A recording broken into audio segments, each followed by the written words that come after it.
Assalamualaikum warahmatullahi wabarakatuh. Bahasan kita pada materi berikutnya adalah strategi promosi dan komunikasi jasa.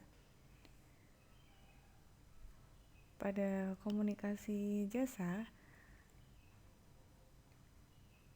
komunikasi ini bukan hanya alat untuk menyampaikan pesan antara perusahaan dan konsumen, tetapi juga alat untuk mempengaruhi konsumen dalam membeli produk, yaitu berupa jasa sesuai dengan kebutuhan dan keinginan konsumen.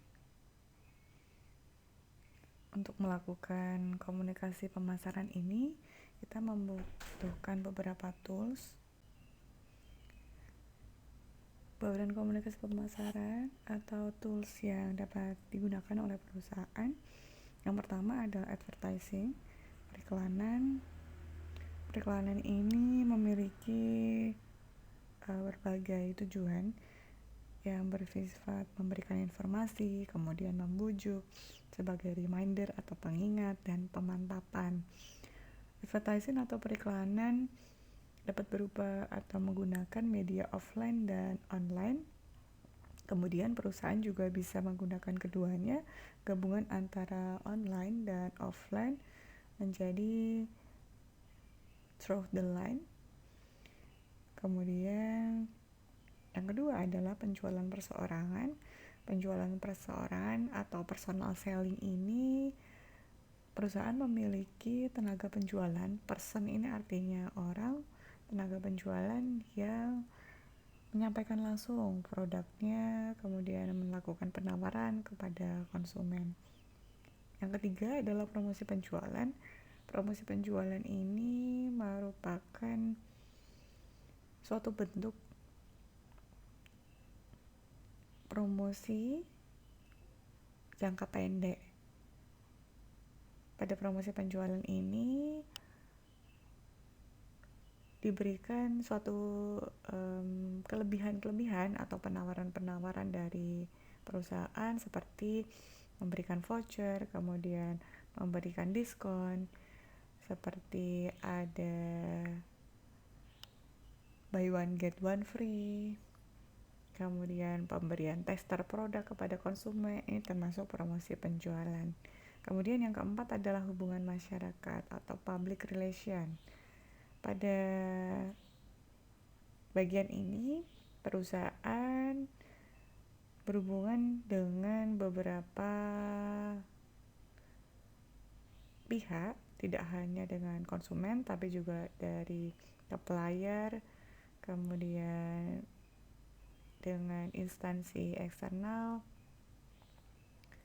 Nah, ini perusahaan harus dapat menjaga image produk dan usahanya agar tetap baik di mata konsumen. Dan di antara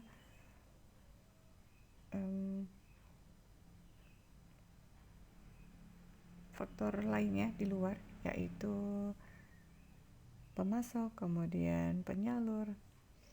Yang kelima adalah pemasaran langsung atau direct marketing, merupakan suatu bentuk pemasaran ataupun dalam hal ini dilakukan langsung oleh perusahaan ke konsumen tanpa melalui perantara. Misalkan seorang konsumen ini menerima email penawaran terhadap produk dari sebuah perusahaan.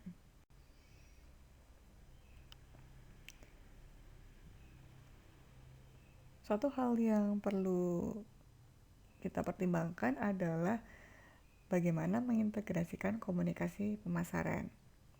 Ada istilah yang disebut IMC, Integrated Marketing Communication, yaitu konsep perusahaan mengkoordinasi berbagai saluran komunikasi untuk mengirim pesan yang jelas, konsisten, dan meyakinkan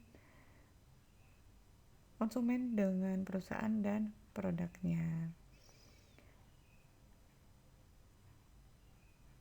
Dalam mengintegrasi komunikasi pemasaran ini, sebuah proses membentuk komunikasi antara merek dengan konsumen melalui berbagai saluran pemasaran.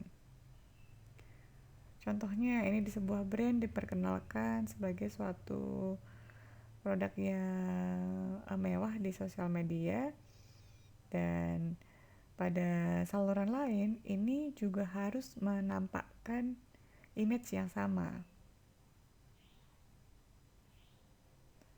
Gambar promosinya mungkin berbeda, namun tulisan iklannya sudah jelas akan berbeda, tetapi pesan yang disampaikan sama.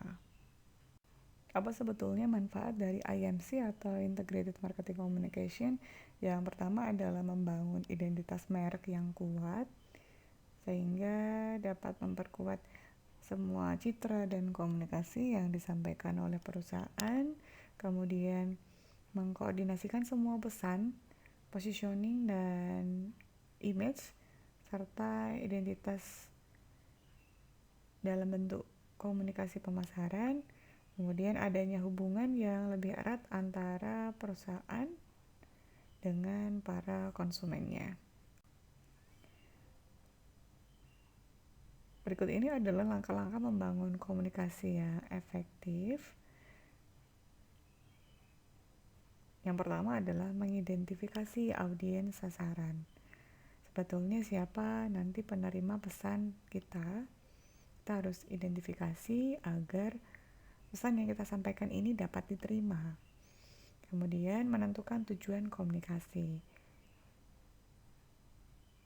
Kita memiliki tujuan tertentu untuk menyampaikan sebuah produk.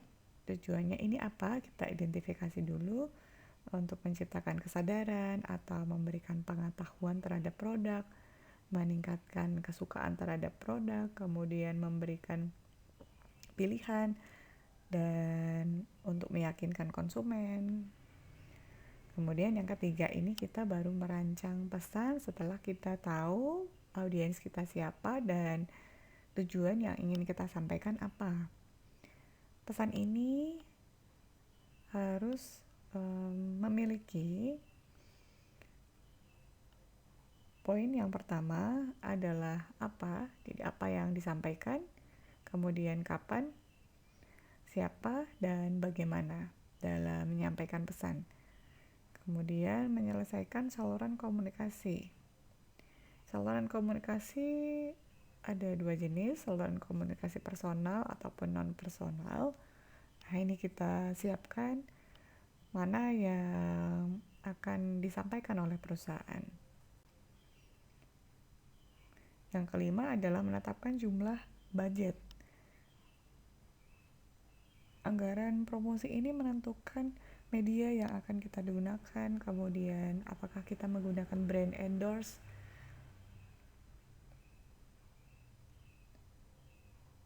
Keenam, menentukan bauran promosi. Perusahaan harus menentukan alat promosi apa yang akan digunakan.